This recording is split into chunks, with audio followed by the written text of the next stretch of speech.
دوستو آج کی اس ویڈیو میں ہم آپ کے لیے ایک ایسا عمل لے کر حاضر ہوئے ہیں جس کی وجہ سے آپ کے گھر میں سال بھر تک برکت رہے گی۔ یہ نہایت ہی آسان اور مؤثر و آزمودہ عمل ہے۔ چونکہ محرم الحرام کا مہینہ شروع ہو چکا ہے اور آپ نے یہ عمل عاشورہ کے روز کرنا ہے۔ آئیے میں آپ کو یہ عمل بتا دیتا ہوں۔ نہایت ہی آسان عمل ہے۔ عمل یہ ہے کہ آپ نے عاشورہ کے روز یعنی 10 محرم الحرام کو اپنے گھر میں صرف کھانا پکانا ہے۔ جی ہاں، صرف کھانا پکانا ہے۔ آپ حیران ہو رہے ہوں گے کہ کھانا تو ہم روز پکاتے ہیں اور کھاتے ہیں، لیکن 10 محرم الحرام کو آپ نے خصوصی طور پر اپنے گھر میں اچھے کھانے پکانے ہیں۔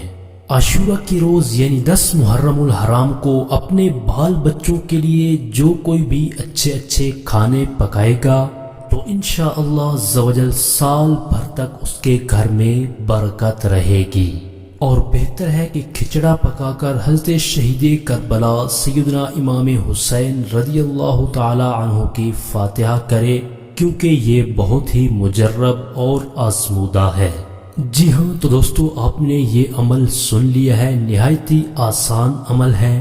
آپ نے بس صرف اپنے گھر والوں کے لیے 10 محرم الحرام کو اچھے کھانے پکانے ہیں۔ انشاءاللہ عز و جل اس عمل کی برکت سے آپ کے گھر میں برکت رہے گی، آپ کے گھر سے رزق ختم نہیں ہوگا۔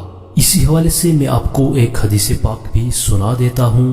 حضرت سیدنا عبداللہ ابن مسعود رضی اللہ تعالیٰ عنہ کہتے ہیں کہ نور کے پیکر تمام نبیوں کے سرور صلی اللہ تعالیٰ علیہ وآلہ وسلم نے فرمایا کہ جو شخص عاشورہ کے دن یعنی 10 محرم الحرام کو اپنے بال بچوں کے کھانے پینے میں خوب زیادہ فراخی اور کشادگی کرے گا، یعنی زیادہ کھانا تیار کرا کے خوب پیٹ بھر کر کھلائے گا، تو اللہ تعالی سال بھر تک اس کے رزق میں وسعت اور خیر و برکت عطا فرمائے گا۔ تو دوستو یہ تھا ہمارا آج کا عمل۔ امید ہے آپ کو یہ ویڈیو پسند آئے گی۔ اس ویڈیو کو جلد سے جلد 10 محرم الحرام سے پہلے اپنے دوستوں تک بھی شیئر کر دیں۔ اگلی ویڈیو تک کے لیے ہمیں اجازت دیجیے۔ اپنا بہت سارا خیال رکھیے گا۔ اللہ حافظ۔